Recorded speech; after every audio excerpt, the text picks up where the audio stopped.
Hi, my name is Evan Moore.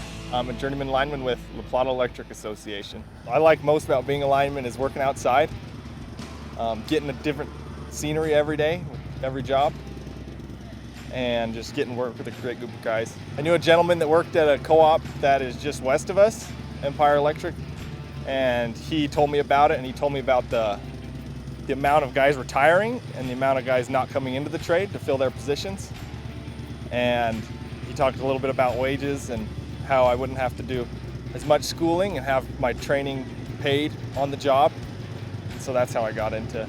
It sounded like a great career for me, and I didn't have a path really at the time. So if you're somebody that likes to work with your hands and likes to be outside, I think it's a great career and has a lot of opportunities to grow and to better yourself.